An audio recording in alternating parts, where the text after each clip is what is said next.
നമസ്കാരം. നിയന്ത്രണ രേഖയിലേക്ക് സ്വാഗതം. ആശയ സ്വാതന്ത്ര്യം തോക്കിൻ മുനയിൽ ചോദ്യം ചെയ്യപ്പെടുന്നു. കൂട്ടക്കുരുതി നടന്നത് പാരീസിലാണ്. ആവിഷ്കാര സ്വാതന്ത്ര്യം കല്ലുകൾ കൊണ്ടും കയ്യേറ്റം കൊണ്ടും ചോദ്യം ചെയ്തുകൊണ്ടേയിരിക്കുന്ന രാജ്യത്ത് ഈ വിഷയം ചർച്ച ചെയ്യേണ്ടി വരുന്നു എന്നുള്ളത് വൈരുദ്ധ്യവും. പാരീസിൽ കുറ്റം പ്രവാചകനെ കളിയാക്കിയതാണ്. നമ്മുടെ രാജ്യത്ത് മതങ്ങളെ ചോദ്യം ചെയ്യുന്ന സിനിമ എടുക്കുന്നത് ആൾ ദൈവങ്ങളെ കളിയാക്കിയത്. വിമർശനത്തെ കൊന്നും എറിഞ്ഞും ഇല്ലാതാക്കാൻ നോക്കുന്ന തീവ്രവാദത്തിന് ലോകം നൽകേണ്ട മറുപടി എന്താണ്, എങ്ങനെയാണ്? നിയന്ത്രണരേഖ ഇന്ന് ചർച്ചയ്ക്കെടുക്കുന്നത് ഈ വിഷയമാണ്.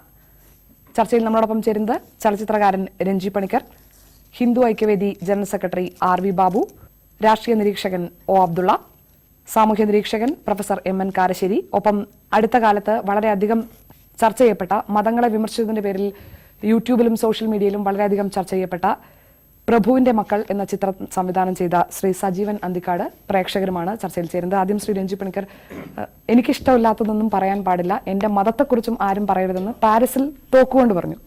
നമ്മുടെ രാജ്യത്താണെങ്കിൽ കല്ലുകൾ കൊണ്ട് കയ്യേറ്റം കൊണ്ട് പറഞ്ഞുകൊണ്ടേ ഇരിക്കുകയാണ്. അതിനുള്ള കാരണം താങ്കൾക്ക് എന്താണ് തോന്നുന്നത്? താങ്കൾ 2 പതിറ്റാണ്ട് മുമ്പ് ആൾദൈവങ്ങളെ വിമർശിക്കുന്ന, മതത്തെക്കുറിച്ച് ശക്തമായ ചോദ്യങ്ങൾ ഉന്നയിച്ച സിനിമ എടുത്തിട്ടുള്ള ആളാണ്. കാരണം 2 തരത്തിൽ ഉണ്ടെന്ന് എനിക്ക് തോന്നുന്നു. ഒന്ന്, ദൈവം ചോദ്യം ചെയ്യപ്പെടരുത് എന്ന അന്ധമായ ഒരു നിലപാട് സ്വീകരിക്കുന്നതിൻ്റെ ഒരു പ്രശ്നമുണ്ട്. അതിലേക്ക് കുറേ ആളുകളെ ആകർഷിക്കാൻ കഴിയും. രണ്ടാമത്, ഈ മതം, ദൈവം എന്ന് പറയുന്ന വളരെ സെൻസിറ്റീവായിട്ടുള്ള കാര്യങ്ങൾ പറയുമ്പോൾ അതിൻ്റെ കൂടെ ഒരു സംഘം ആൾക്കാരെ ആ വലയത്തിലേക്ക് കൊണ്ടുവരാൻ കഴിയും. അപ്പോൾ അതിൻ്റെ അകത്തൊരു മുതലെടുപ്പിൻ്റെ ഒരു സമീപനമുണ്ട്. ഇത് വളരെ ആത്മാർത്ഥമായിട്ട് ദൈവം അല്ലെങ്കിൽ മതം വിമർശിക്കപ്പെടുന്നതിനെതിരെയുള്ള ഒരു പ്രതികരണം മാത്രമാണിതെന്ന് ഞാൻ കരുതുന്നില്ല. അതിനേക്കാൾ സംഘടിതമായ ഒരു സമീപനം ഇതിൻ്റെ അകത്തുണ്ട്. കാരണം ഇതിൻ്റെ പേരിൽ ആളുകളെ ഒരുമിപ്പിച്ച് നിർത്തുകയും മറ്റൊരു ധാരയിലേക്ക് അവരെ കൊണ്ടുപോവുകയും ചെയ്യാൻ കഴിയുന്ന ഒരു രാഷ്ട്രീയ പരിശ്രമം കൂടെ അതിന് പിന്നിലുണ്ട്. യഥാർത്ഥത്തിൽ അതാണ് ഏറ്റവും അപകടകരമായിട്ടുള്ള കാര്യം. ഇപ്പോൾ ആളുകൾക്ക് വിശ്വാസമുണ്ടാകുന്നതും വിശ്വാസം ചോദ്യം ചെയ്യപ്പെടുമ്പോൾ അമർഷമുണ്ടാകുന്നതുമൊക്കെ സ്വാഭാവികമാണ്, അതൊക്കെ ഉണ്ടാവാം. പക്ഷേ അതിനെ ഒരു സംഘടിത രൂപത്തിലേക്ക് കൊണ്ടുവരികയും അതിനെ ഒരു അക്രമത്തിൻ്റെ പാതയിലേക്ക് കൊണ്ടുവരാൻ ശ്രമിക്കുകയും ചെയ്യുന്നതിൻ്റെ പിന്നിൽ സിനിമയ്ക്കെതിരെയുള്ള എതിർപ്പിനേക്കാളൊക്കെ വളരെ ഡീപ്പായിട്ടുള്ള മറ്റൊരു അജണ്ടയുണ്ട്, വളരെ നിഗൂഢമായ താല്പര്യങ്ങളുണ്ട്.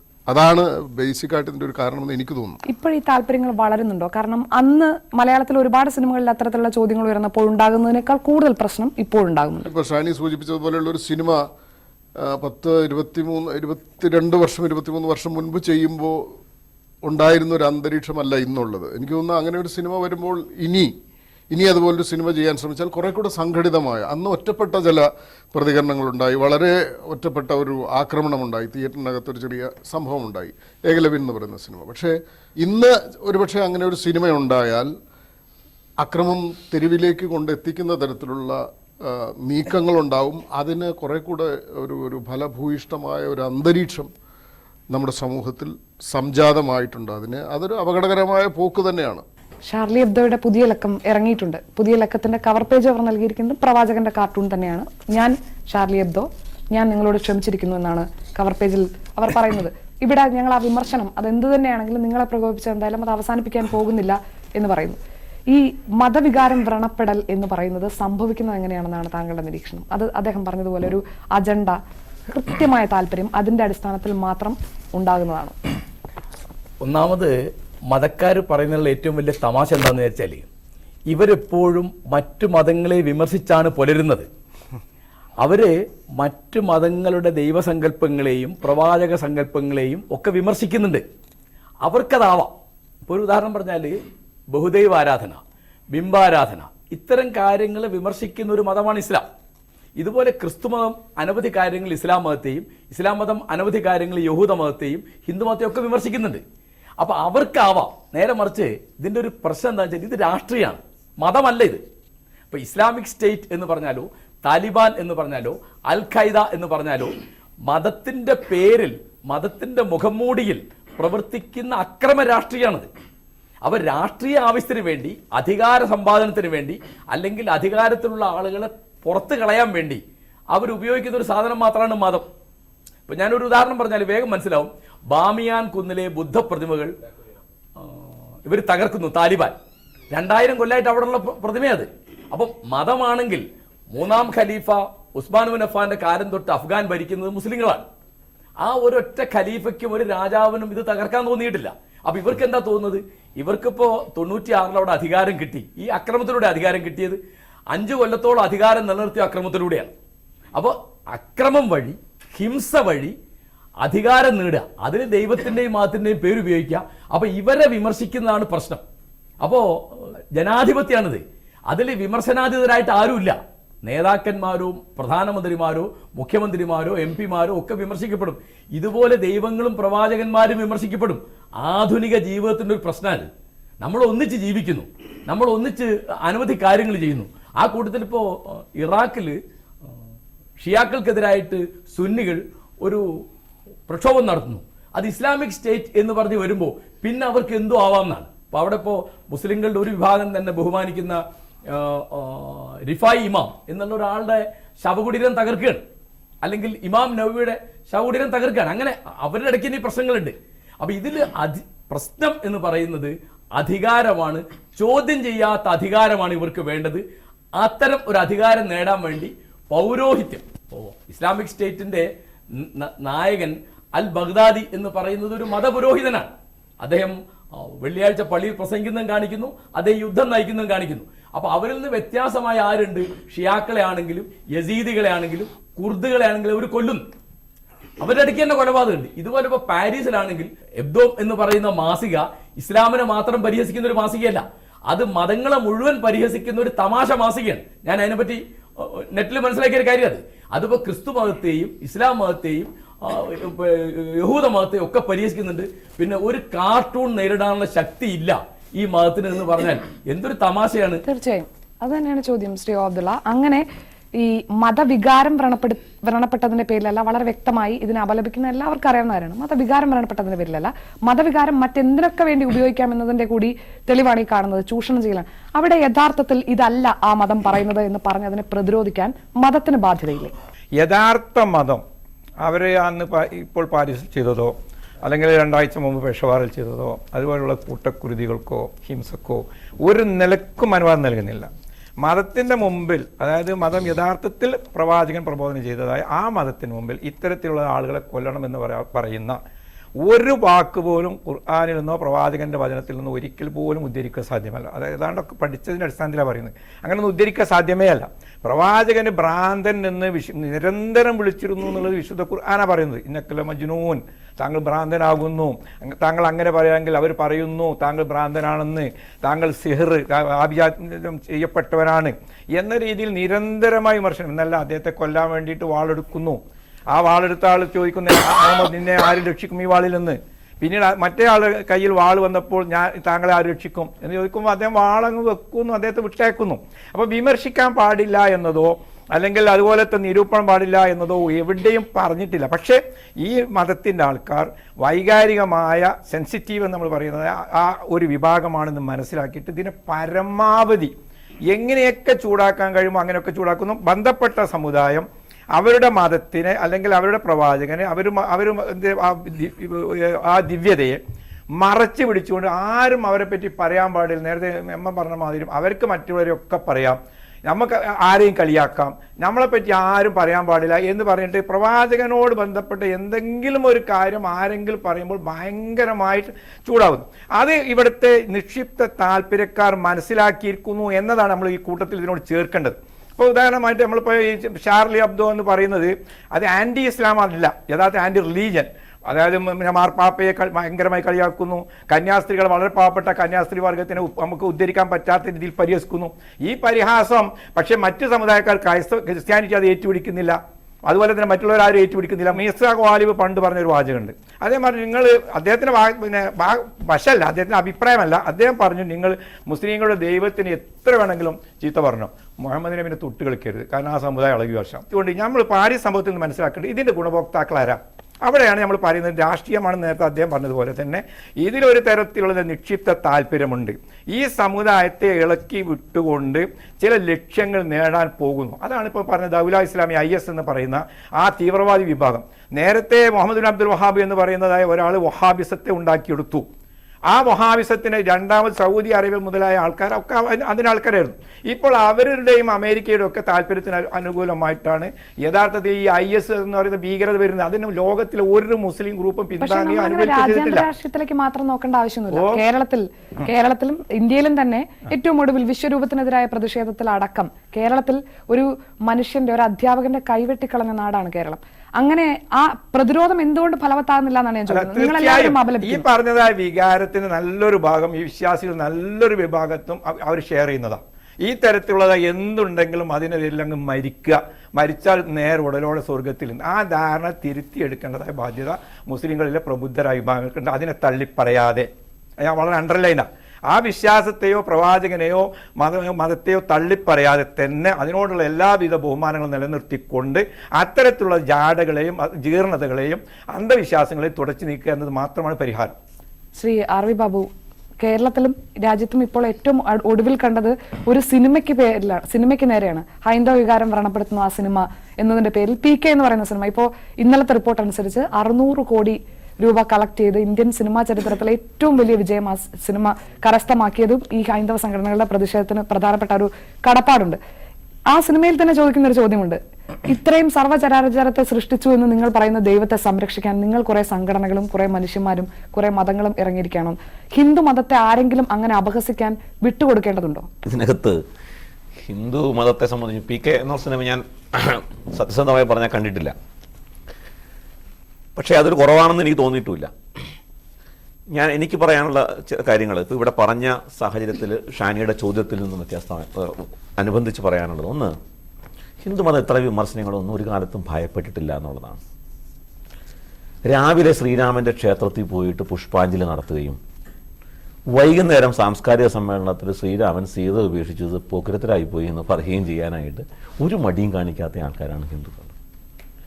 ഒരു അതിനകത്ത് ഒരു തെറ്റും കണ്ടിട്ടില്ല. കാരണം വാദേ വാദേ ജായതേ തത്വബോധ, ബോധേ ബോധേ വാസതേ ചന്ദ്രചൂഡ, ഇതൊക്കെയാണ് ഹിന്ദുക്കളുടെ വാദങ്ങളിലൂടെ സംവാദങ്ങളിലൂടെ ഒക്കെ സത്യത്തെ കണ്ടെത്തുക എന്നുള്ളത് പണ്ടുകാലം മുതലേ ഹിന്ദുക്കളുടെ സ്വഭാവമാണ്.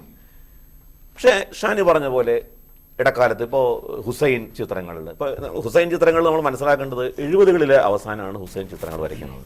അന്നൊന്നും ഈ വിവാദം ഉണ്ടായിട്ടില്ല. ഇപ്പോൾ ഇവിടെ നേരത്തെ രഞ്ജിത്ത് സാർ നിർമാല്യം പോലുള്ള സിനിമകൾ, ഏകലവ്യൻ, ചില എക്സെപ്ഷൻ കേസ് ഒഴിച്ചാൽ മുഴുവൻ കേരളത്തിലും ഏകലവ്യൻ വലിയ റെക്കോർഡ് കളക്ഷൻ ഉണ്ടാക്കി. ആരും എതിർത്തില്ലല്ലോ. അപ്പോൾ പ്രശ്നം എന്താണ്? ചില സന്ദർഭങ്ങളിലെങ്കിലും ഹിന്ദുക്കളുടെ ഭാഗത്ത് നിന്ന് അസർട്ടീവ് ആവുന്നുണ്ട്. ശരിയാണത്.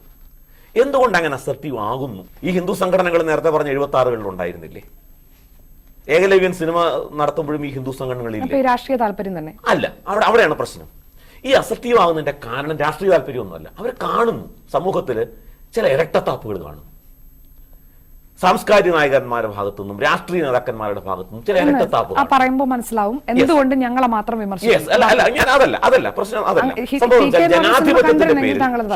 ജനാധിപത്യം എന്നുള്ളതിന്റെ പേരിൽ, ആവിഷ്കാര സ്വാതന്ത്ര്യം എന്നുള്ളതിന്റെ പേരിൽ ഈ ഹിന്ദു സംസ്കാരം അല്ലെങ്കിൽ നമ്മുടെ നാടിന്റെ സാംസ്കാരിക മാനബിന്ദുക്കളെയോ അല്ലെങ്കിൽ ഈ മതങ്ങളെയോ ഒക്കെ വിമർശിക്കുന്നതിനെ ഈ സാംസ്കാരിക നായകരും അതുപോലുള്ള രാഷ്ട്രീയക്കാരും ന്യായീകരിക്കുമ്പോൾ മറുഭാഗത്തെ സംഭവങ്ങളെ ശക്തമായിട്ട് വിമർശിക്കുന്നു. ഇപ്പൊ നമുക്കറിയാം മണിശങ്കർ അയ്യർ, ഈ ചാർലി എബ്ദോന്റെ വിഷയത്തിൽ മണിശങ്കർ അയ്യർ അത് ന്യായീകരിച്ചിരിക്കുകയാണ് ആ സംഭവത്തെ. നമ്മൾ കാണണം. ബഹുജൻ സമാജ്വാദി പാർട്ടിയുടെ നേതാവ് 51 കോടി രൂപയാണ് ഈ പറയുന്ന കാർട്ടൂണിസ്റ്റിനെ കൊല്ലാനായിട്ട് ഉള്ള ആളുകൾക്ക്. അതൊന്നും ഭാരതീയ സംസ്കാരം നമ്മൾ ആരും വാദിക്കുന്നില്ല. ഞാൻ ചോദിക്കുന്നത്, താങ്കൾ തന്നെ പറഞ്ഞു ഇത്രയും കാലം വളരെ സഹിഷ്ണുതയോടുകൂടി വിമർശനങ്ങളെ നേരിട്ടിട്ടുള്ള, വിമർശനങ്ങൾക്ക് സാധ്യതയുള്ള മതമാണ് ഹിന്ദു മതം എന്നുള്ളത്. രാജ്യത്തെ ഏറ്റവും ഭൂരിപക്ഷം വരുന്ന ജനത വിശ്വസിക്കുന്ന മതമാണ് ഹിന്ദു മതം എന്നുള്ളത് രാജ്യത്തെ ഇപ്പോഴത്തെ ഭരണപക്ഷ പാർട്ടി സമ്മതിക്കുന്നതാണ്. എല്ലാവരും പറയുന്ന കാര്യമാണ്. പിന്നെ ഒരു സിനിമ വരുമ്പോൾ ഇത്രയും കാലം നിങ്ങൾ ഞങ്ങളെ തന്നെ വിമർശിച്ചുകൊണ്ടിരുന്നു, നിങ്ങൾ മറ്റുള്ളവരെ വിമർശിക്കുന്നില്ല, അതുകൊണ്ട് ഇപ്പോൾ ഞങ്ങൾ അത് തടയും എന്ന് പറയുന്നതിന്റെ ന്യായം എന്താണ്? രാജ്യത്തെമ്പാടും നിങ്ങൾ ഈ പറയുന്ന ഹിന്ദു സംഘടനയാണെന്നുണ്ടെങ്കിൽ ഹിന്ദു സംഘടന ആത്യന്തികമായി തീരുമാനിച്ചാൽ PK ഇറങ്ങും അല്ലെങ്കിൽ പ്രദർശിപ്പിക്കാൻ കഴിയുമെന്ന് വിചാരിക്കുന്നുണ്ടോ? ഭീഷണി അല്ല. ഞാൻ ഭീഷണിയല്ല. ഞാൻ ഭീഷണി എന്നുള്ള നിലയ്ക്ക്. കാരണം എന്ന് വെച്ചാൽ വസ്തുത എന്താ? അതിനെ ചിരിച്ചു തള്ളേണ്ടതല്ല. ഞാൻ പറയാം. വിശ്വരൂപം എങ്ങനെയാണ് കളിച്ചത്? തമിഴ്നാട്ടിൽ ഒത്തുതീർപ്പുണ്ടാക്കിയിട്ടാണല്ലോ വിശ്വരൂപം. ചിരിക്കുമ്പോൾ പറയേണ്ട ഒരു കാര്യം, വിശ്വരൂപം കളിക്കാനായിട്ട് അങ്ങനെ ഒന്നുണ്ട്. ചില ഒറ്റപ്പെട്ട സംഭവങ്ങൾ രാജ്യത്ത് ചില ഭാഗങ്ങളിലുണ്ടായി. എന്തേ കേരളത്തിൽ ഉണ്ടായില്ലല്ലോ? ചില സന്ദർഭങ്ങളിൽ, കാരണം അവരെ, ഞാനതുകൊണ്ടാണ് പറഞ്ഞത്, ഇത് ഏകപക്ഷീയമായിട്ടുള്ള ചില സംരംഭങ്ങളായിട്ട് തോന്നുന്നു. പക്ഷേ ചോദ്യം ചെയ്യുന്നെങ്കിൽ എല്ലാ മതങ്ങളെയും ഒരുപോലെ അവിടെ ഒരു ഇരട്ടത്താപ്പ് പാടില്ല. ഒരു ഇരട്ടത്താപ്പ് പാടില്ല. അളന്നും തൂക്കിയും അളന്നു തൂക്കി എന്നുള്ള നിലയ്ക്കല്ല. കാണുന്നത് എന്താണ് ഷാനി? മൊത്തം കേരളത്തിൽ, ഇന്ത്യയിൽ മൊത്തം കാണുന്നത് എന്താണ്? ഇന്നിപ്പോ എന്താ മുഹമ്മദ് എന്നുള്ള പേര് പറയാൻ, മുഹമ്മദ് എന്നുള്ള പേര് പറയാൻ അധ്യാപകന്റെ കൈ വെട്ടിയതിനു ശേഷം മുഹമ്മദ് എന്നുള്ള പേര് പറഞ്ഞുകൊണ്ട് ഒരു കഥ എഴുതാൻ ഒരു ഒരു ഒരു ഒരു രീതിയിൽ നമ്മുടെ നാട്ടിലെ ഈ പറയുന്ന ബുദ്ധിജീവികളും ആ രീതിയിലുള്ള അവകാശത്തിലേക്ക് എത്തിപ്പെടാനാണ് ഹിന്ദു സംഘടനകൾ അതിന് താല്പര്യം. അതുകൊണ്ടാണല്ലോ പി കെയുടെ കാര്യത്തിലും ഒക്കെ വരുന്ന സമയത്തും അതിന് വ്യാപകമായിട്ടുള്ള പ്രതിഷേധം എന്തായാലും ഗുണം ചെയ്തു, പി കെക്ക് നന്നായി ഗുണം ചെയ്തു. പക്ഷേ ശ്രീ സജീവൻ, താങ്കളുടെ ചിത്രം ഇതിനേക്കാൾ ശക്തമായി മതങ്ങളെ വിമർശിക്കുന്നുണ്ട്, മതങ്ങളെയും ദുരാചാരങ്ങളെയും ശക്തമായി വിമർശിക്കുന്നുണ്ട്. അതിന് എത്ര വലിയ പ്രതിഷേധം നേരിടേണ്ടി വന്നിട്ടുണ്ടോ? അതിനവരാരും കണ്ടില്ലല്ലോ. കണ്ടാൽ സ്ഥിതി മാറും. നമ്മുടെ സിനിമ ഒരു ഈ മതങ്ങൾ, ഈ ആൾദൈവങ്ങളുടെ ചില മാജിക്സ് ഉണ്ടല്ലോ, അതിനൊക്കെ തുറന്നു കാട്ടിയിരുന്ന ഒരു വ്യക്തിയെ പറ്റിയുള്ള സിനിമയായിരുന്നു ബി പ്രമാനന്ദ് എന്ന് പറഞ്ഞാൽ. അപ്പോൾ അദ്ദേഹത്തിൻ്റെ ജീവിതകഥയായിട്ട് ചേർന്ന് പോകുന്ന ഭാഗങ്ങൾ മാത്രമേ ഞാൻ ചിത്രീകരിച്ചുള്ളൂ. അല്ലാതെ ഞാനൊരു പ്രത്യേക അങ്ങനെ എല്ലാവരും സമാസമം ആക്രമിക്കുക എന്നുള്ളതൊന്നും ഞാൻ സിനിമയിൽ സ്വീകരിച്ചിട്ടില്ല. പക്ഷേ ഹിന്ദു ആൾദൈവങ്ങൾക്കെതിരായിരുന്നു എന്നുള്ളത് കൊണ്ട് അങ്ങനെ ഒരു ആക്രമണമൊന്നും ഉണ്ടായില്ല. കുറച്ച് സ്ഥലത്ത് കുറച്ച് പോസ്റ്ററിൽ കുറച്ച് കരിയിൽ ഒഴിച്ചു കഴിഞ്ഞാൽ. പക്ഷെ എനിക്ക് തോന്നുന്നത് ഈ അടുത്താണ് ഈ ഹിന്ദു പരിവാർ സംഘടനകൾ ഈ രീതിയിലേക്ക് വന്നിട്ടുള്ളത്. ഇതിനു മുമ്പ് കുറച്ചും കൂടി അവർ കേരളീയ സമൂഹത്തിൽ ഉദാരമായ ജനാധിപത്യ മൂല്യങ്ങളുടെ ഇടയിൽപ്പെട്ട് ജീവിച്ചത് കൊണ്ടാവാം അവർ വളരെ കാമൻ ക്വയറ്റായിരുന്നു. പക്ഷേ ഇപ്പോൾ നിർണായകമായ ഭൂരിപക്ഷം കേന്ദ്രത്തിലുണ്ടാവുകയും അവരോടൊരു ഗവൺമെൻറ് വരികയും ചെയ്തതോടുകൂടി അവരുടെ ഉള്ളിൽ നിന്നുള്ള പഴയ ആ സകല സാധനങ്ങൾ പുറത്തു വന്നു തുടങ്ങി. അതിൻ്റെ ഭാഗമായിട്ടാണ് സന്ദീപാനന്ദഗിരിക്കും ആക്രമണം ഉണ്ടായത്, രവി ഡി സിയുടെ വീട് തല്ലിപ്പൊളിക്കൊക്കെ ഉണ്ടായത്. അതൊക്കെ നമ്മളിപ്പോൾ കണ്ടുകൊണ്ടിരിക്കുന്നതാണ്.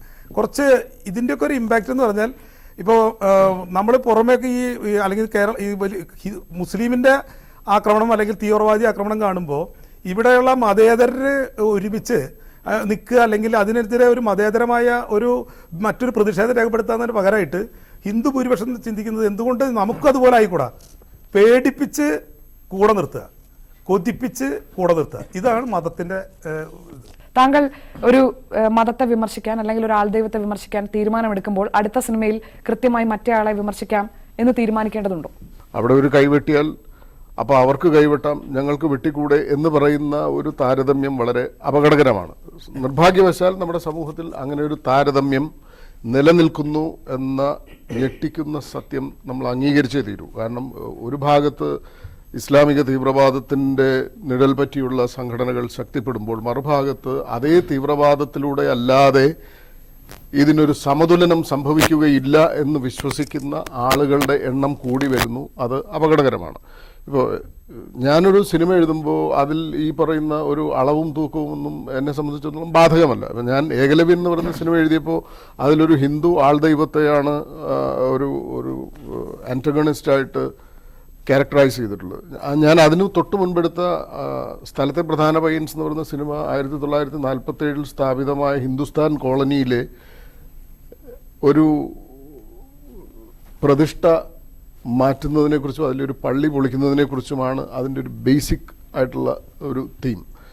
ആ സിനിമ ഷൂട്ടിംഗ് തീരുന്നത്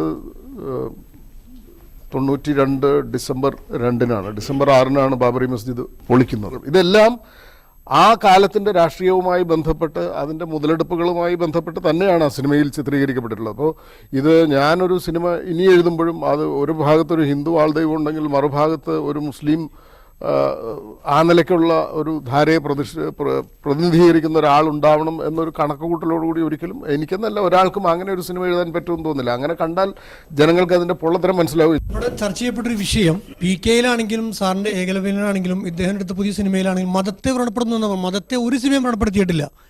PK-യിൽ മതത്തെ വ്രണപ്പെടുത്തിയിട്ടില്ല. ഏകലവ്യനിൽ മതവികാരത്തെ വ്രണപ്പെടുത്തിയിട്ടില്ല.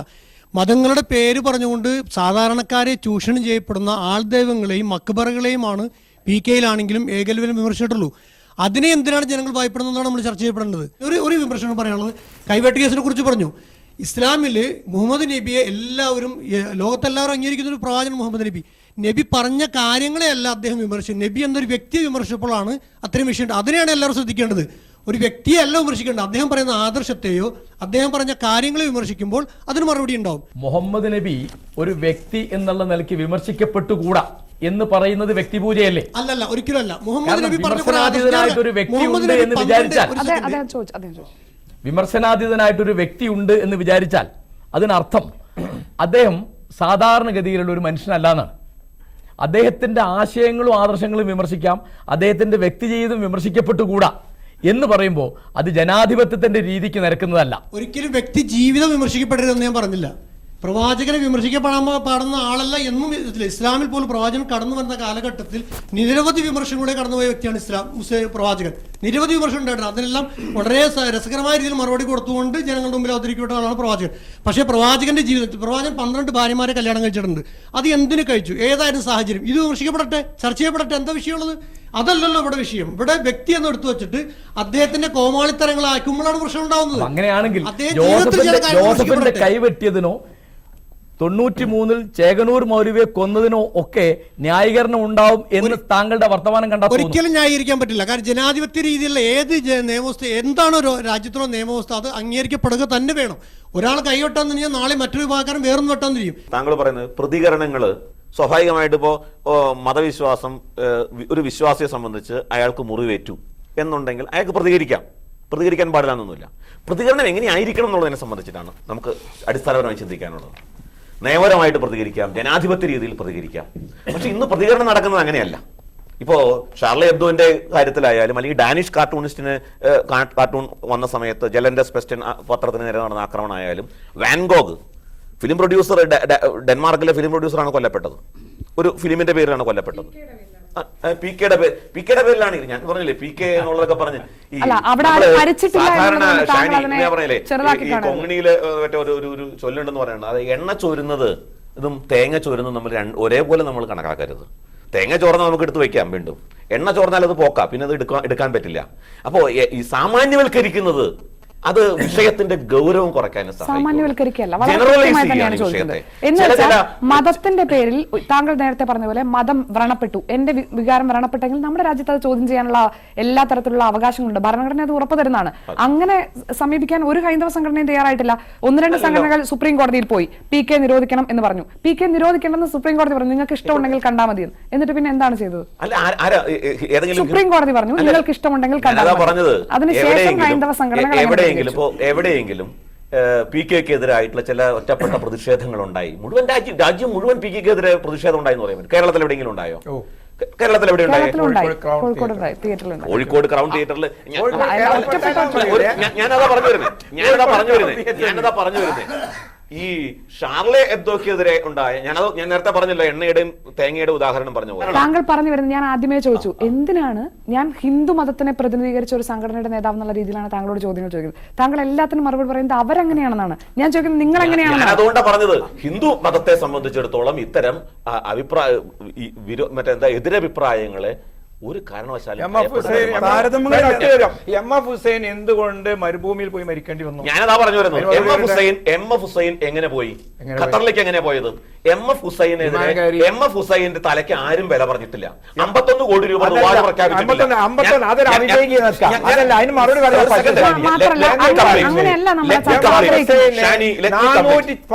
കേസ് ഇന്ത്യയിലെ വ്യത്യസ്ത കോടതികളിൽ അദ്ദേഹം കുറെ നേരം എടുക്കുന്നുണ്ട്. വേഗം വരാം. അതായത് എം എഫ് ഹുസൈനെതിരിൽ ഇന്ത്യയിലെ എല്ലാ ചെറുതും വലുതുമായ കോടതിയിൽ കേസ് കൊടുത്തതുകൊണ്ട് അദ്ദേഹം ഇന്ത്യയിലേക്ക് വന്നുകൊള്ളട്ടെ.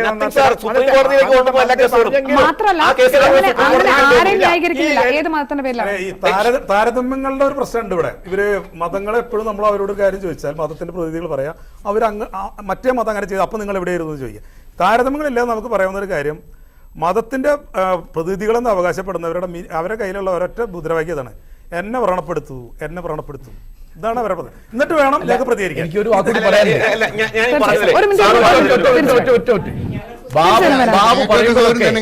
സൽമാൻ റഷ്ദിയുടെ പൈശാചിക പദ്യങ്ങൾ എന്ന പുസ്തകം വന്നപ്പോഴും, തസ്ലിമ നസ്രീന്റെ ലജ്ജ എന്നുള്ള പുസ്തകം വന്നപ്പോഴും, ചേകനൂർ മൗലവിയെ കൊന്നപ്പോഴും, ജോസഫിന്റെ കൈവെട്ടിയപ്പോഴും ഒക്കെ പ്രതികരിക്കുകയും പ്രതിരോധിക്കുകയും ചെയ്ത ആളുകളാണ് ഞങ്ങളൊക്കെ. ദുർബലമായ ശബ്ദം. അപ്പൊ ഞങ്ങൾക്ക് വളരെ ശക്തമായി ഇരട്ടത്താപ്പുണ്ട് എന്ന് പറഞ്ഞാൽ സാറിനെ അത് പോലെ ഒന്ന് രണ്ട് പേര്. മിണ്ടാതെ കേട്ടിരിക്കാൻ വയ്യ. സാറിനെ പോലെ ഒന്ന് രണ്ട് പേര്. ആളുകളാണ്. സാർ ഇവിടുത്തെ സാറിനെ പോലെ ഞാൻ നേരത്തെ ഇവിടെ അബ്ദുള്ള സാർ പറഞ്ഞല്ലോ ഹുസൈന്റെ വിഷയത്തില് ഹുസൈൻ സുപ്രീം കോടതിയിൽ ഒരു പരാതി കൊടുത്തു. ഈ നാട് മുഴുവൻ നടന്ന് എനിക്ക് കേസ് നടത്താൻ സാധ്യമല്ല, ഞാൻ 91 വയസ്സായ ആളാണ്.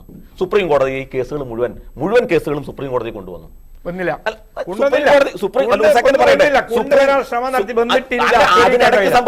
അതിനിടയ്ക്ക് സംഭവിച്ചത് എന്താ? ഈ ഇന്ത്യൻ ചാനലുകൾക്ക്, ടെലിവിഷൻ ചാനലുകൾക്ക് ഖത്തറിൽ വെച്ച് ഹുസൈൻ കൊടുത്ത ഇന്റർവ്യൂ എന്താ പറഞ്ഞത്? ഒറ്റ സെക്കൻഡ് സാർ. ഹുസൈൻ കൊടുത്ത എന്തായിരുന്നു മറുപടി? ഞാൻ ഇന്ത്യ വിട്ടത് ഇന്ത്യയിൽ എന്റെ വരുമാനത്തിന് ടാക്സ് കൊടുക്കേണ്ടി വരും. ഖത്തർ പൗരത്വം സ്വീകരിച്ചു കഴിഞ്ഞാൽ പിന്നെ ടാക്സ് കൊടുക്കേണ്ട ആവശ്യം. ജനാധിപത്യത്തിന്റെ അഭാവമാണ് ഇതിന്റെ ഒക്കെ തന്നെ അടിസ്ഥാന കാരണം. ഇത് ഇന്ത്യ ഉൾപ്പെടെ ലോകത്തിന്റെ മഹാഭൂരിപക്ഷം രാഷ്ട്രങ്ങളിലും ജനാധിപത്യം ഇല്ല. അതാണ് ഇവിടെ ഏറ്റവും. ഭരണാധികാരി ശക്തനായിരിക്കണം.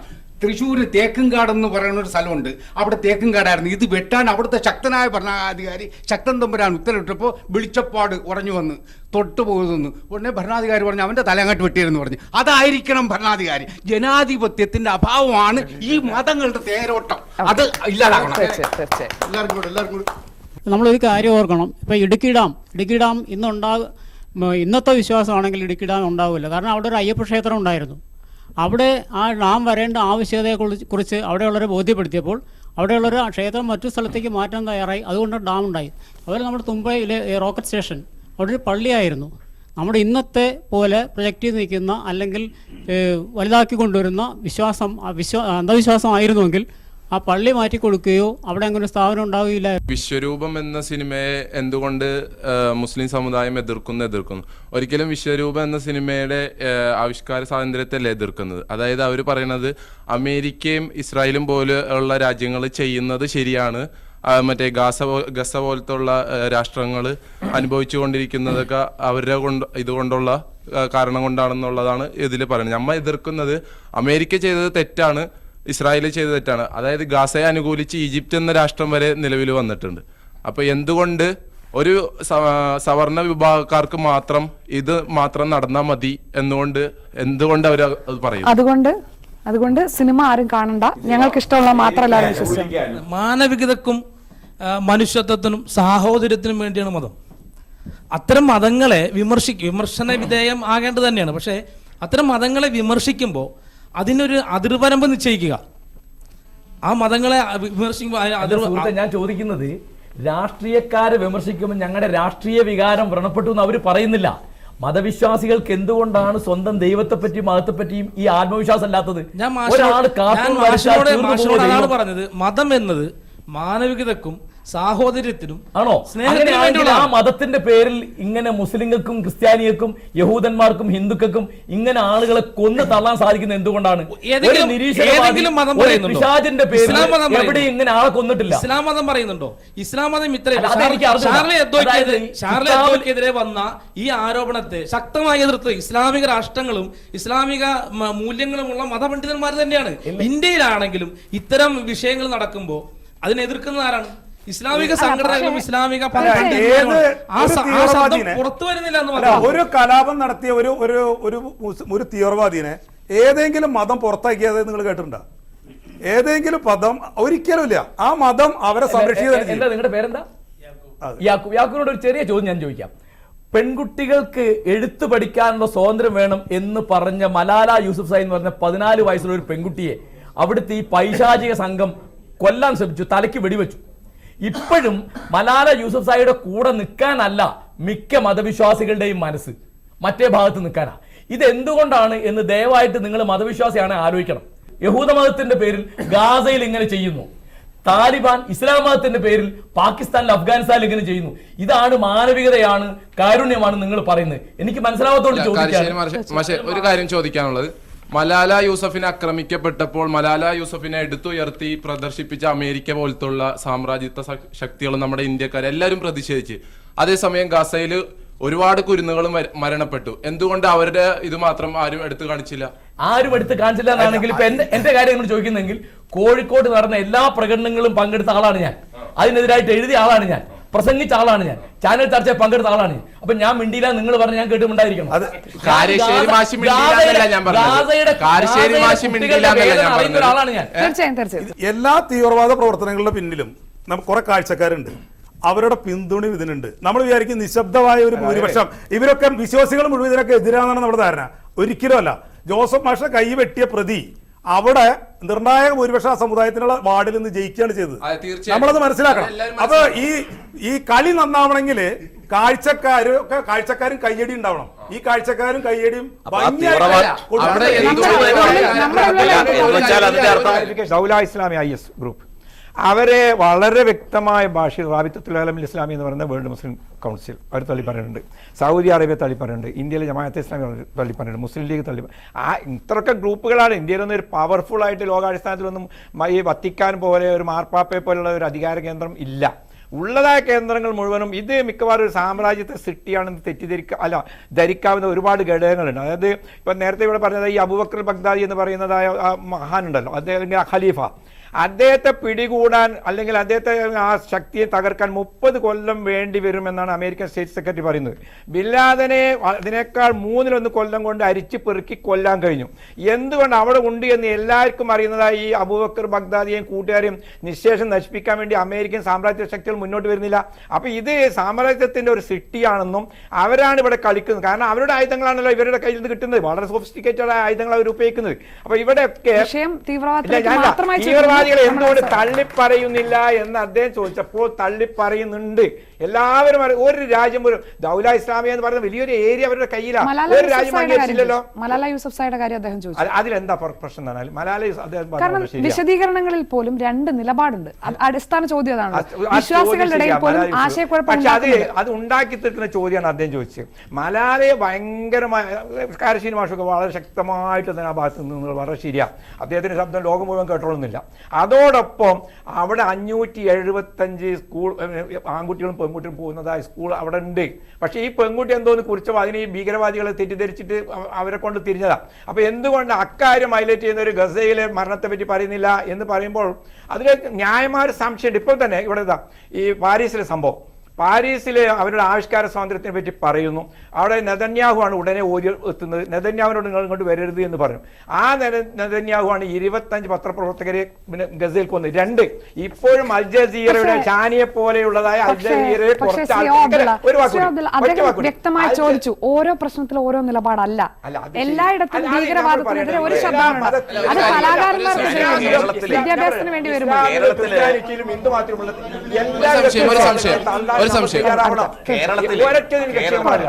ഈ മതവികാരങ്ങളെ പറ്റി പറഞ്ഞല്ലോ. ഇവിടെ കേരളത്തില് 6-ാം തിരുമുറിവ് എന്നൊരു നാടകം കളിക്കാനായിട്ട് 2 ദിവസം പോലും അവിടെ കളിക്കാൻ പറ്റിയില്ല. ഈ കഥ സ്ക്രിപ്റ്റ് ഉണ്ടാക്കിയ ആള് ഗ്രീക്കുകാരനായ കസൻസാക്കീസ് എന്ന് പറഞ്ഞ ഒരാളായിരുന്നു. ആ സിനിമ എടുത്ത് ആ സിനിമ യൂറോപ്യൻ കൺട്രീസിൽ മാർപ്പാപ്പയുടെ അവിടെ എല്ലാം കളിച്ചിട്ടും ഒരു പ്രശ്നം ഉണ്ടായില്ല. ഇവിടെ ഭഗവാൻ കാലുമാറുന്നെന്നും പറഞ്ഞ് ഒരു നാടകം കളിച്ചു. അവിടെ അയ്യപ്പ സ്വാമീനെ ചാക്കി കെട്ടി കൊണ്ടുപോകണം. അതിന്റെ ദേവസ്വം ബോർഡുകാരെ ഇതില് പൈസ പിടിക്കാണെന്നും പറഞ്ഞ് നടന്ന് ഈ നാടകം ഇവിടെ കളിച്ചിട്ട് അയ്യപ്പ സ്വാമിയുടെ അടുത്ത് ആരെങ്കിലും പോകാറിരിപ്പുണ്ടോ? അതിലൊരു വസ്തുതപരമായ തെറ്റുണ്ട്. പ്രേക്ഷകരത് തെറ്റിദ്ധരിക്കും. കസാൻ സാക്കിസിന്റെ നോവലിനെതിരായിട്ട് യൂറോപ്പിന്റെ പല ഭാഗങ്ങളിലും പ്രശ്നം ഉണ്ടായിരുന്നു. കേരളത്തിൽ ആ നാടകം എഴുതിയ PM ആന്റണി വളരെ കഷ്ടപ്പെട്ടിട്ടുണ്ട്. അദ്ദേഹം ജയിലിൽ പോയിട്ടുണ്ട്. അദ്ദേഹത്തെ നാടകം കളിക്കാതെ ബുദ്ധിമുട്ടായിട്ടുണ്ട്. ഈ തരത്തിലുള്ള അസഹിഷ്ണുതയുടെ കാര്യത്തിൽ മുസ്ലിങ്ങളും ക്രിസ്ത്യാനികളും ഹിന്ദുക്കളും ഒരുപോലെ കേരളത്തിൽ പെരുമാറിയിട്ടുണ്ട്. അത് നമ്മൾ അങ്ങനെ ചരിത്രം വളച്ചൊടിക്കരുത്. പ്രതികരിക്കാനുള്ള സ്വാതന്ത്ര്യം നമുക്ക് എല്ലാവർക്കും ഉണ്ട്. പക്ഷെ വിവേകമില്ലാതെ പ്രതികരിക്കാൻ പോയാൽ ഇത് വഷളായിക്കൊണ്ടിരിക്കുകയുള്ളൂ. അതുകൊണ്ട് വിവേകത്തോടുകൂടി പ്രതികരിച്ചാൽ അത് സമൂഹത്തിന് നന്മ ചെയ്യും. പ്രതികരിക്കുന്നവരെ സംരക്ഷിക്കാനായിട്ട് ഒരു രാഷ്ട്രീയ പാർട്ടി ഇതുണ്ടെന്നുള്ളതാണ് പലരും ഈ രീതിയിൽ പ്രതികരിക്കുന്നതെന്നാണ് എനിക്ക് തോന്നുന്നത്. PKയുടെ കാര്യത്തിൽ അത് തന്നെയാണ് സംഭവിച്ചത്. സംരക്ഷിക്കാനായിട്ട് ഒരു രാഷ്ട്രീയ പാർട്ടി പിന്നിലുണ്ടെന്ന് അവർക്ക് തോന്നുന്നു. ഇന്ത്യയിലെ പശ്ചാത്തലത്തിൽ കൂടുതൽ ചർച്ച ചെയ്യേണ്ടത് PK സിനിമയോടുള്ള ശക്തമായ പ്രതിഷേധം ഉണ്ടായപ്പോഴും ഭരണകൂടം ഇവിടെ അനങ്ങിയിട്ടൊന്നുമില്ല. കേരളത്തിലാണെങ്കിൽ പോലും ഇത് ഞങ്ങളുടെ വിഷയമൊന്നുമല്ല എന്ന രീതിയിൽ മാറി നിൽക്കാൻ ആരെങ്കിലും സമുദായ താല്പര്യങ്ങൾ വ്രണപ്പെടുത്തി അല്ലെങ്കിൽ വ്രണപ്പെടുത്തുന്നുള്ള പേരിൽ ഇത് മുതലെടുക്കാൻ ശ്രമിക്കുമ്പോൾ മാറി നിൽക്കാൻ ഭരണകൂടങ്ങൾ ശ്രമിക്കുന്നത് ശരിയാണോ? ഭരണകൂടങ്ങൾ രൂപം കൊള്ളുന്നത് രാഷ്ട്രീയ പ്രസ്ഥാനങ്ങളിൽ നിന്നാണ്. ജനങ്ങൾ തിരഞ്ഞെടുക്കുന്ന രാഷ്ട്രീയ പ്രവർത്തകരാണ് ഭരണകൂടമായിട്ട് പ്രവർത്തിക്കുന്നത്. ഭരണകൂടത്തിന് ഒരിക്കലും ഇത്തരം കാര്യങ്ങളിൽ നിർണായകമായ ഒരു നിലപാടെടുക്കാൻ കഴിയുന്നില്ല എന്നുള്ളത് സത്യം തന്നെയാണ്. കാരണം ഭരണകൂടത്തിന് ഇതിനെല്ലാം ഭയമുണ്ട്. ഭരണകൂടം ഇതിൻ്റെ എല്ലാം പിന്തുണയിൽ കൂടി കാലൂന്നിയിട്ടാണ് നിൽക്കുന്നത്. അപ്പോൾ ഏതെങ്കിലും ഇപ്പോൾ PK-ക്കെതിരെ ഉള്ള ഈ പറയുന്ന ഏറ്റവും പുതിയ ഉദാഹരണം PK ആയതുകൊണ്ടാണ്. അതിനെതിരെ ഒരു പ്രക്ഷോഭം ഉണ്ടാകുമ്പോൾ എവിടെയായാലും അതിനെതിരെ ശക്തമായ ഒരു നിലപാടെടുക്കാൻ രാഷ്ട്രീയ പ്രസ്ഥാനങ്ങൾക്ക് ബുദ്ധിമുട്ടുണ്ട്. അത് ഒരു വിഭാഗത്തിനെ തങ്ങളിൽ നിന്ന് അകറ്റുമെന്നോ അല്ലെങ്കിൽ ആ വിഭാഗത്തിൻ്റെ പിന്തുണ കുറയുമെന്നോ ഉള്ള ഭയം ഇല്ലാത്ത ഒരു രാഷ്ട്രീയ പ്രസ്ഥാനവും നിർഭാഗ്യവശാൽ നമ്മുടെ സമൂഹത്തിലില്ല. അപ്പോൾ രാഷ്ട്രീയ പ്രസ്ഥാനങ്ങളിൽ നിന്ന് രൂപം കൊള്ളുന്ന ഭരണകൂടങ്ങൾക്ക് ഈ കാര്യത്തിൽ നിഷ്പക്ഷമായൊരു നിലപാടെടുക്കാൻ കഴിയില്ല, ക്രിയാത്മകമായ ഒരു നിലപാടെടുക്കാൻ കഴിയില്ല. PK-ക്കെതിരെ നടക്കുന്നത് മതപ്രവർത്തനമല്ല, അതൊരു അക്രമം മാത്രമാണ്, അതിനെ നിയമം കൊണ്ട് അടിച്ചമർത്തണം എന്ന ധീരമായ നിലപാട് PK അടക്കം ഏത് സിനിമയുടെ കാര്യത്തിലായാലും എടുക്കാൻ ബുദ്ധിമുട്ടുണ്ട്. ഇവിടെ മാതാ അമൃതാനന്ദമയ്ക്കെതിരെ ഒരു പുസ്തകം ഇറങ്ങിയപ്പോൾ അതിന് പ്രോസിക്യൂട്ട് ചെയ്യാൻ, അത് എഴുതിയ ആളെ പ്രോസിക്യൂട്ട് ചെയ്യാൻ ഗവൺമെൻറ്റാണ് തീരുമാനിക്കുന്നത്. ഇത് ഈ പുതിയ പുസ്തകമല്ല ഞാൻ പറഞ്ഞത്, മുൻപ്. അപ്പോൾ ഭരണകൂടങ്ങൾക്ക് ഇത്തരം കാര്യങ്ങളിൽ താല്പര്യങ്ങൾക്ക് അതീതമായ ഒരു നിലപാടെടുക്കാൻ കഴിയുന്നതേ ഇല്ല. നമ്മൾ ഭരണകൂടത്തിനെ സാങ്ക്ടിഫൈ ചെയ്തിട്ട് കാര്യമൊന്നുമില്ല. ഭരണകൂടം ഇതിൻ്റെ എല്ലാം ഭാഗമായ ഇത്തരം നിലപാടുകളുടെ ഭാഗമായി തന്നെ രൂപം കൊള്ളുന്നതാണ്. അതിന് ജനാധിപത്യപരമായ നിലപാടുകൾ പലപ്പോഴും എടുക്കാൻ ബുദ്ധിമുട്ടുണ്ട്. ജനാധിപത്യം അനുശാസിക്കുന്ന അധികാരങ്ങളെടുത്ത് ഇത്തരം പ്രവണതകൾക്കെതിരെ പ്രയോഗിക്കാനും ഭരണകൂടത്തിന് പലപ്പോഴും ബുദ്ധിമുട്ടുണ്ട്. അല്ലെങ്കിൽ അത്തരം ഒരു ഭരണാധികാരി ഇല്ല എന്നുള്ളത് വളരെ നമ്മുടെ കാലത്തിന്റെ ഒരു ദുരന്തം തന്നെയാണ്. ഇത്തരം കാര്യങ്ങളിൽ മുഖം നോക്കാതെ, മതം നോക്കാതെ നടപടിയെടുക്കാൻ ശക്തനായ ഭരണാധികാരി എന്ന് BJP അടക്കമുള്ള പാർട്ടികൾ, ഹൈന്ദവ സംഘടനകളൊക്കെ വാഴ്ത്തിക്കൊണ്ടിരിക്കുന്ന നരേന്ദ്രമോദിക്ക് പോലും PK എന്ന് പറയുന്ന ഒരു ചലച്ചിത്രത്തോട് നാട്ടിലെ കുറച്ച് സംഘടനകൾ അക്രമത്തിന്റെ രീതിയിൽ പ്രതിഷേധിച്ചപ്പോൾ ഒന്നും പറയാനുണ്ടായിരുന്നില്ല. അദ്ദേഹത്തിന്റെ ശബ്ദമേ കേട്ടിട്ടില്ല. ഞാൻ ചോദ്യം പൂർണ്ണമാക്കട്ടെ. താങ്കൾ നേരത്തെ പറഞ്ഞു ഞങ്ങൾ ആദ്യം ഇങ്ങനെ ആയിരുന്നില്ല, പിന്നീട് എല്ലാവരും ഇങ്ങനെ ആയത് കണ്ടുകൊണ്ടാണ് ഞങ്ങളെ കൂടുതൽ ആക്രമിക്കുന്നു, അപ്പോൾ ഞങ്ങൾ അങ്ങനെ ആവുകയാണ്. കർക്കശമായ സമീപനമുള്ള ഒരു ഭരണകൂടം വന്നു കഴിഞ്ഞാൽ ഇത് തീരും. ഈ ഭരണകൂടത്തിന് ഇത് നിയന്ത്രിക്കാൻ കഴിയുമെന്നുള്ള കാര്യത്തിൽ നിങ്ങൾക്ക് സംശയം?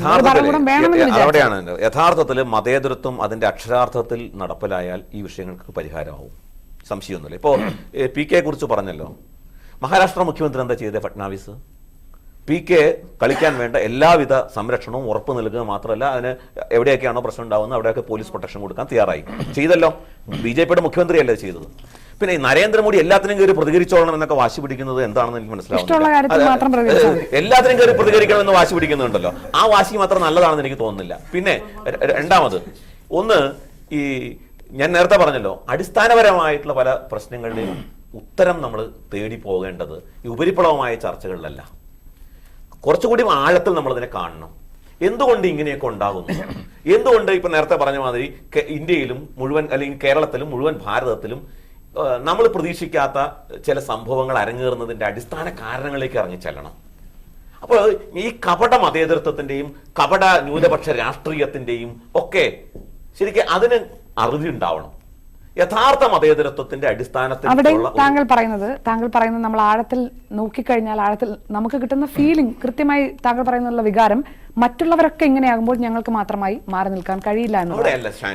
വിശാല മനസ്കത ഉണ്ടെന്ന് അവകാശപ്പെടുന്ന മതത്തിന്റെ പ്രതിനിധിയാണ്. ചർച്ചയില് മേൽക്കൈ കിട്ടിയേക്കാം. വസ്തുത എന്താ? ആയിരക്കണക്കിന് ആൾക്കാർ ഈ ചർച്ച കാണുകയാണ്.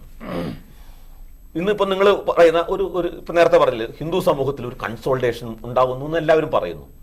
എന്തുകൊണ്ട് കൺസോൾട്ടേഷൻ ഉണ്ടാവുന്നു എന്നുള്ളത് ചിന്തിക്കണ്ടേ? തെറ്റായ പ്രചാരണം കൊണ്ടും ആയിക്കൂടെ? അല്ല, ആവശ്യമുണ്ടോ? മനുഷ്യർ സംഘടിക്കേണ്ട ആവശ്യമുണ്ടോ? അതിന് ഈ കലാസൃഷ്ടികളൊക്കെ നമ്മൾ ഉപയോഗപ്പെടുത്തണം. അവരുടെ മുമ്പിൽ കാണുകയല്ലേ ഷാനി? തെറ്റായ പ്രചാരണം കൊണ്ട് കുറച്ച് പേരെ കുറച്ച് കാലത്തേക്ക് പറ്റിക്കാൻ പറ്റുള്ളൂ, ഏറെ കാലത്തേക്ക് പറ്റിക്കാൻ സാധിക്കുമോ?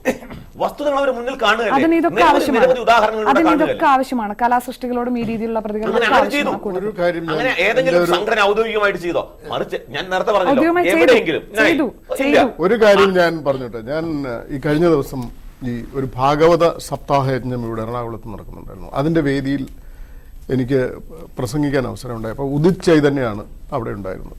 അദ്ദേഹം എന്നോട് ആദ്യം ചോദിച്ചു, ഞാൻ അദ്ദേഹത്തിൻ്റെ അടുത്ത സീറ്റിലിരിക്കുമ്പോൾ എന്നോട് ചോദിച്ചു, ഈ PK എന്ന് പറയുന്ന സിനിമ വലിയ കുഴപ്പമുണ്ടോ എന്ന് ചോദിച്ചു. ഞാൻ ആ സിനിമ കണ്ടിട്ടില്ല. അല്ല, അതിൽ വലിയ കുഴപ്പമൊന്നുമില്ല എന്ന് പറഞ്ഞു.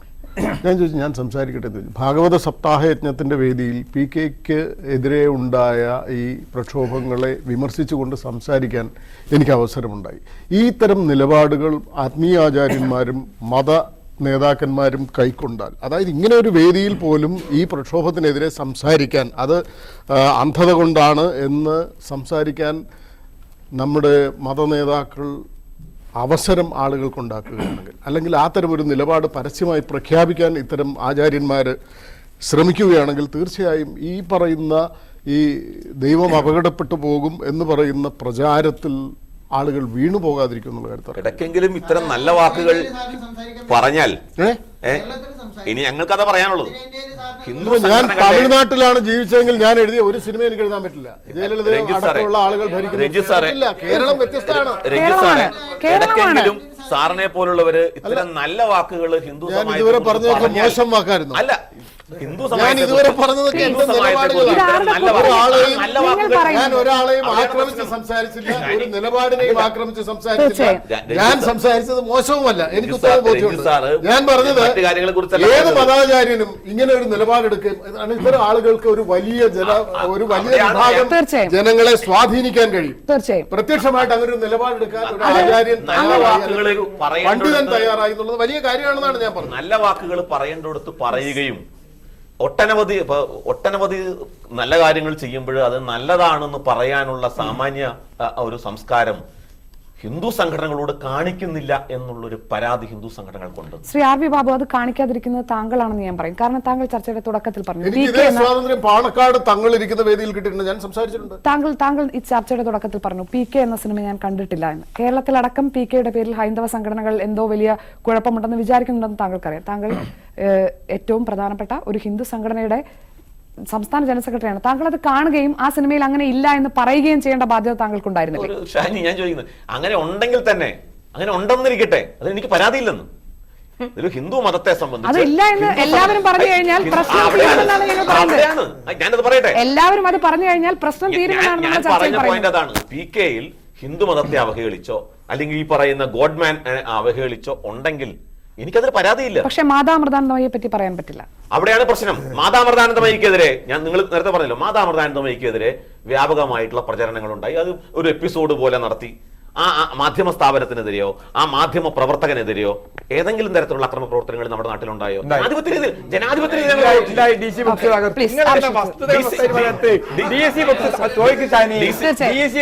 ഒരുപാട് സമയം എടുത്തതുകൊണ്ടുകൂടി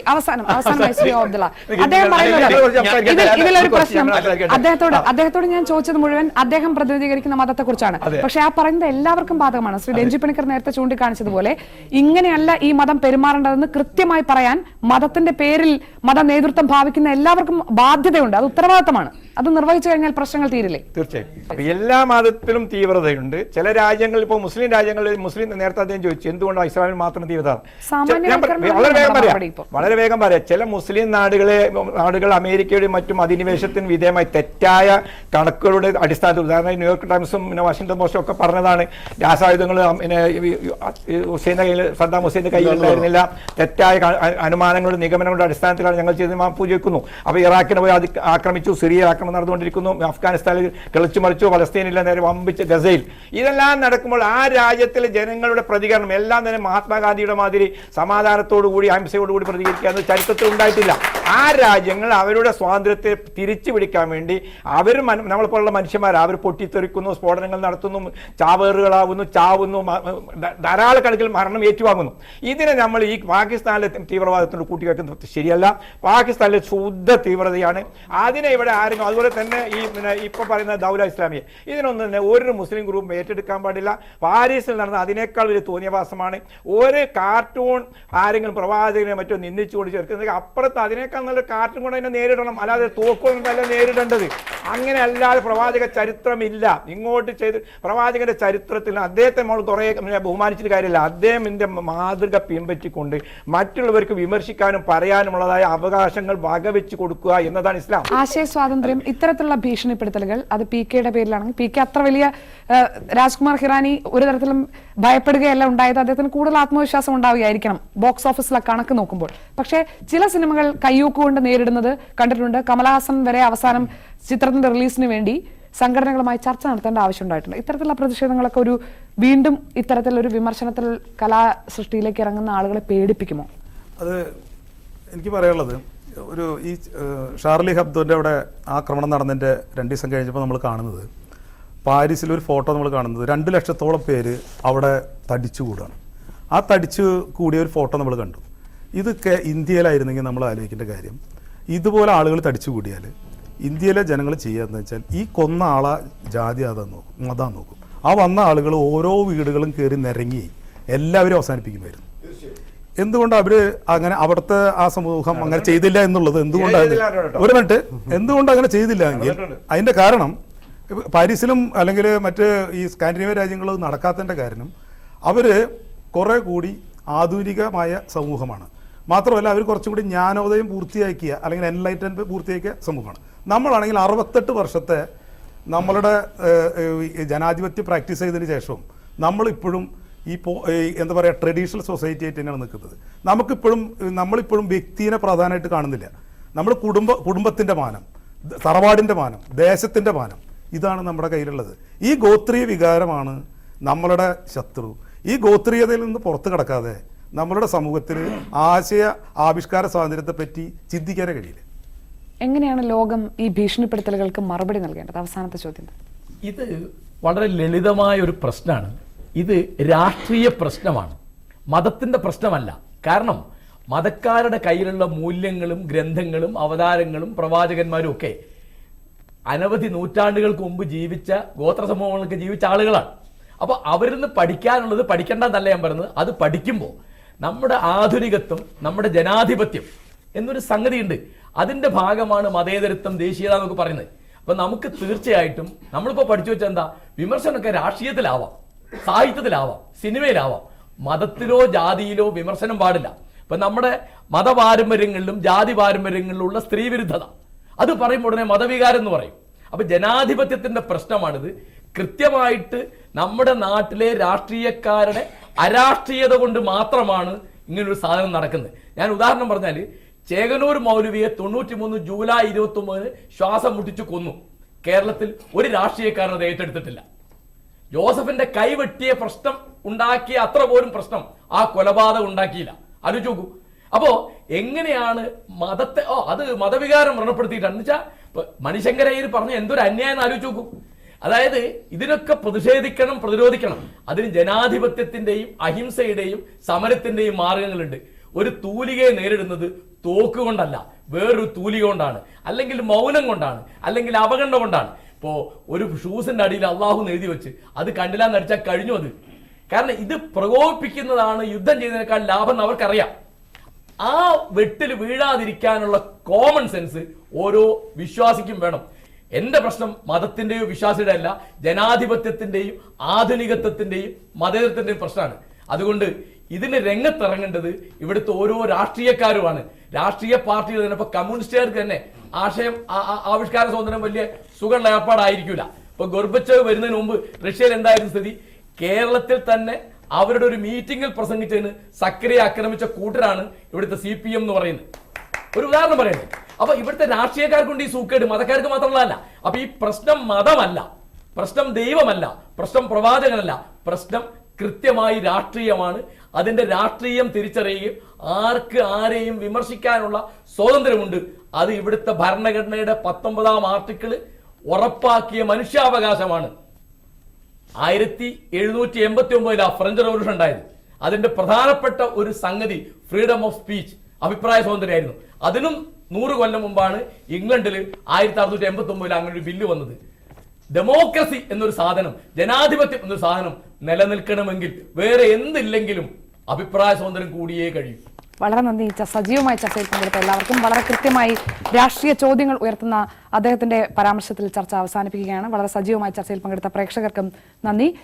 പ്രശ്നം അതുതന്നെയാണ്, മതത്തെ രാഷ്ട്രീയത്തിൽ നിന്ന് വേർപെടുത്തി കാണാൻ, അങ്ങനെ ആ കെണിയിലേക്ക് കൊണ്ടുപോകാൻ ശ്രമിക്കുന്നവരെ പ്രകോപനങ്ങളിലൂടെയും കൊണ്ടുപോകുന്നവരെ അവഗണിക്കാൻ യഥാർത്ഥ മതവിശ്വാസികൾക്ക് കഴിയും. അതിനുള്ള വിശ്വാസം മതത്തിനില്ല എന്ന് വിശ്വസിക്കുന്നവർക്ക് അതിനുള്ള സ്വാതന്ത്ര്യം കൂടെ നിലനിർത്തുന്നിടത്തെ ആശയ സ്വാതന്ത്ര്യം പൂർണ്ണമാകൂ എന്ന് നമ്മുടെ അതിഥികളും പ്രേക്ഷകരും ഉൾപ്പെട്ട സദസ്സ് ചൂണ്ടിക്കാണിക്കുന്നു. നിയന്ത്രക പൂർണ്ണമാകുന്നു. നമസ്കാരം.